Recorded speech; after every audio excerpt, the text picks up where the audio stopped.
If you attempt to use echo or print to display the whole contents of an array, it won't work in PHP.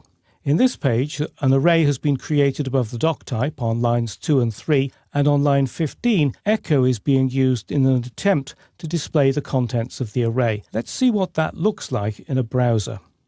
And we'll just zoom in to read that more clearly. And it says array to string conversion, gives the location, and then simply displays the word array. Unlike JavaScript, PHP doesn't automatically convert the array to a string. You need to convert it yourself using the delightfully named implode function. It's called that because it does the opposite of another function called explode that breaks a string into an array. So let's see how implode works. Let's go back to the editing program. We still need echo because that will display the output of the implode function, but we need to pass flowers, the array, as the argument to the implode function. So implode, and then the argument has to go between parentheses, and if we save that, go back to the browser and refresh, certainly all the content of the array is displayed, but there's no space, there's no separator between them. So that's not terribly useful. Fortunately, if you add another argument to the implode function, it acts as a separator, and that goes as the first argument. So let's go back to our editing program.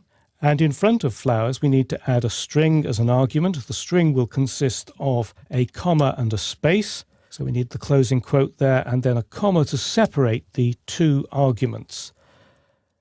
And then if we just save that, go back to the browser and refresh, we've now got a comma-separated string, and that works quite nicely. And of course, you could use other strings. You could use something like forward slashes, whatever you like, or dashes. But you're not limited to just one item within your string. Let's be a little bit more ambitious and convert this into an unordered list. So back in the editing program, instead of p tags, we need ul tags. And we also need an opening li tag and a closing li tag. And then as the argument for the separator, we need a closing li tag followed by an opening li tag. And if we save that and go back to the browser and refresh, and there we are, it's converted that array into an unordered list. Now, although this works, it's definitely not the most efficient way of doing it. It would be far more efficient to use a loop. So let's just go back to our editing program and refresh our memory about how implode works. Implode takes two arguments. The first argument is a string that acts as a separator between each array element, and the second argument is the array itself. Whenever you encounter an array, more often than not, you want to do something with each array element. That's what loops are for. They access each element in turn, so you can decide what to do with it. So let's use a loop to turn the flowers array on lines 2 and 3 above the doc type into an unordered list inside the body of the page. By the way, although we're working with an array that's been hard-coded above the doc type, many arrays are created automatically. For example, as you'll see in the next chapter, data submitted from an online form is structured as an array. So working with arrays and loops is a very important part of learning how to use PHP. So let's get to work. To create an unordered list, underneath the H1 heading, we need to put some HTML tags, UL, and then a closing UL tag. And between those two tags, we'll create a PHP block. And this is where the loop will go. There are many different types of loop in PHP. The one we're going to use is dedicated specifically for working with arrays, and it's called for each. The reason it's called for each is because it begins with the for each keyword, and for each is written as a single word. Don't try to split it up into two words. That won't work.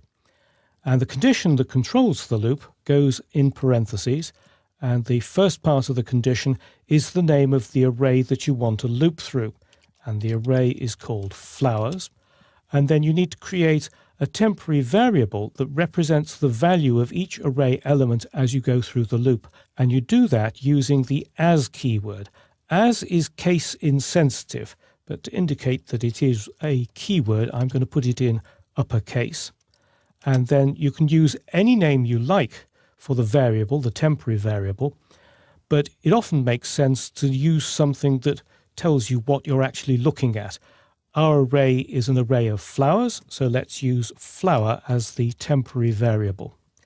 Close parenthesis for the end of the condition, and then the loop goes between a pair of curly braces. And each time that the loop runs, the code between those curly braces will be executed. So we want to echo, and we want list item. So put that as a string, and then a dot operator, and then flower, that's our temporary variable, another dot operator and another string with the closing li tag. Now, I could have used a double quoted string to avoid using the dot operator, but you'll see a little bit later why I've done it like this. Let's just save that and then view it in a browser. And we need to change the URL. We're now in 04_06, and the name of the file was foreach_key.php. And there we are, we've got an unordered list. It looks exactly the same as we created earlier with implode. So you might be wondering, well, what's the difference between the two? Well, there's a very important difference. With implode, you can't do anything other than create a separator between the various array elements. With a loop, you can begin to do all sorts of things. So let's do some fairly simple changes.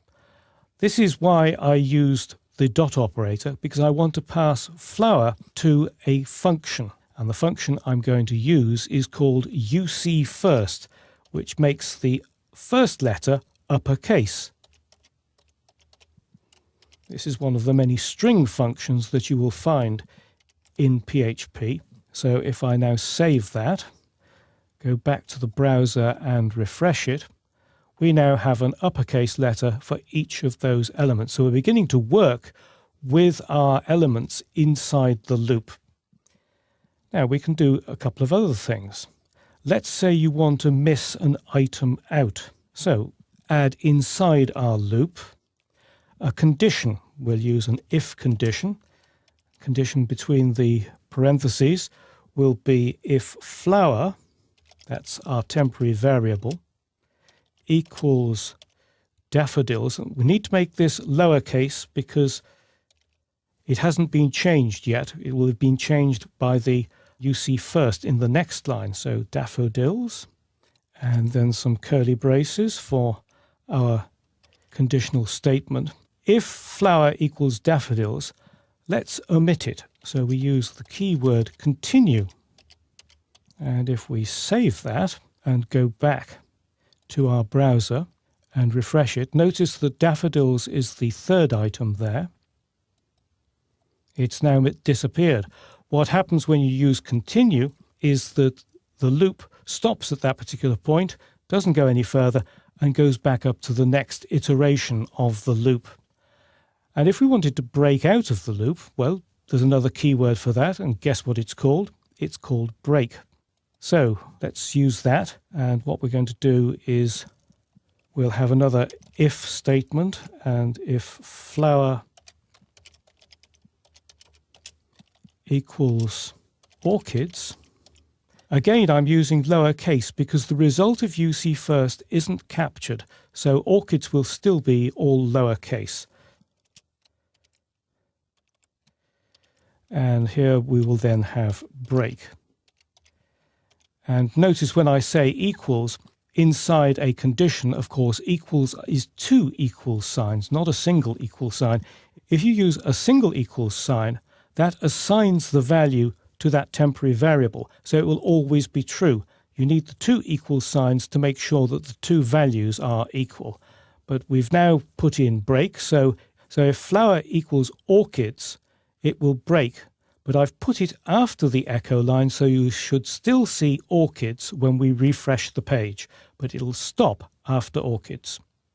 reload, and there it is. After orchids it has finished, and it's also missed out the daffodils from earlier. So, as I hope you've realized, using a for each loop is much more powerful than using implode to go through an array. Using the for each loop makes it very easy to deal with individual array elements one after the other. The for each keyword is written as a single word, and the loop is controlled by assigning the value of each array element to a temporary variable using the keyword as. We also saw how to skip a value by using continue, and how to stop a loop from running by using break. Using numbers to identify array elements is fine in many situations, particularly if the array is a simple collection of related values, like this array of flowers here. But it does have its limitations. Incidentally, this type of array is often called an indexed array, the number acting as a sort of index for each element. But PHP also lets you use text instead of automatically assigned numbers as the key for each array element. In effect, the key acts as a label. So let's go to our editing program and create such an array. The way that you create an array like this is very similar. Let's begin by using a variable. The variable I'm going to use is features, and equals, and then array. The array keyword are a comma-separated list inside a pair of parentheses. With this type of array, I like to put everything on a separate line. It makes it a lot easier to read, and that makes maintenance a lot easier. So let's indent a little bit. And we begin with the array key, which is a string. So the first one will be winter. And then you assign the value using a double arrow. You create a double arrow with an equal sign immediately followed by a greater than sign. And then the value follows. This time I'm going to be using strings, so it'll be a string. So beautiful arrangements for any occasion. Then once you've got to the end of it, it's a comma-separated list, so a comma. Then on the new line, create the next one. So the next one will be spring. That double arrow, the equal sign and the greater than sign, and then the value, which will be, it must be spring. Delicate daffodils are here. And a comma. Each one is separated by a comma. Then the next season, the next label will be summer. And this time I'm going to use a double quoted string because I'm going to be using apostrophes in the middle of it. That's the only reason I'm using double quotes here. So it'll be, it's summer. And we're in the pink. And one final one will be autumn. Summer's over. But our flowers are still a riot of colour. And then to finish it, we need the closing parenthesis. I like to put the closing parenthesis on a separate line, so it just makes the maintenance a lot easier. And then, of course, we need to have a semicolon at the end. Now, for some reason, I've got a syntax error there, and obviously the syntax error has been created because I've used a closing single quote there instead of a closing double quote.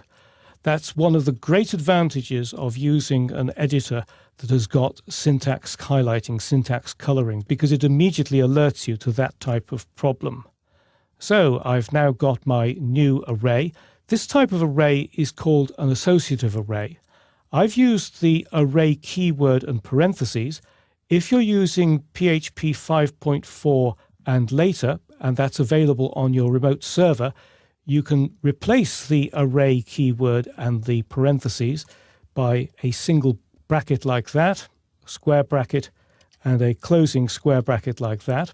This is the shorthand version. Dreamweaver CS6 tells me I've got a syntax error. That's because Dreamweaver CS6 doesn't recognize the PHP 5.4 syntax. Dreamweaver CC, the new version, that does recognize it, but because many old servers don't recognize the new syntax, I'm going to go back to the original syntax, which uses parentheses and the keywords. But if you're able to use the shorthand syntax, please do so. So there we are. We've got our new array. Let's display it, or display some of it, in the page. So scroll down. We no longer need the pre and the print R, which were displaying the flowers array before. So let's just delete those. And then we'll create a paragraph and a PHP block inside that and echo. And to display a single element, it's exactly the same as with any other array element. It's the array name followed by the array key inside a pair of square brackets. So let's display, let's say, spring, shall we? So echo features and then square bracket, and a string inside will be spring, close square bracket, semicolon, close that PHP block, and let's close the paragraph too, and then save. And if we go to the browser and reload that page, it's displaying the contents of that array element. It must be spring, delicate daffodils are here. This works fine. Echo is simply displaying the array element, but you have to be careful with this type of array element when using it inside a double-quoted string. Let's go back to the editing program to see what the problem is. So I'm going to add a double-quoted string, and I'm going to use this features spring inside it. So the tagline for spring is colon, and then we need to have a closing double quote at the end, and save the page. Now Dreamweaver has got syntax checking, and it's telling me with this red mark here that there is a syntax error. I know there is, but I just want to show you what the problem is. So let's go to the browser, refresh the page, and we get this horrendous error message, T in caps and white space. There's a whole chapter on PHP error messages and how to handle them later in the course, so I'll leave that till then.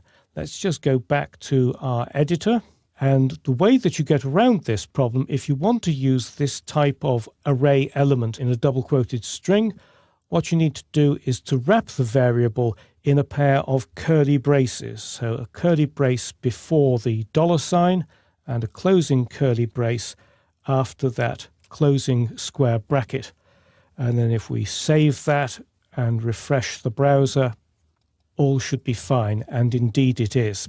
So this type of array, which uses a string as the key for each element, is known as an associative array. And the main difference between this type of array and the indexed array, which uses numbers, is that it makes it easier to identify the element that you want. But it's also important to remember that you can't use an associative array variable in a double-quoted string unless you wrap it in a pair of curly braces.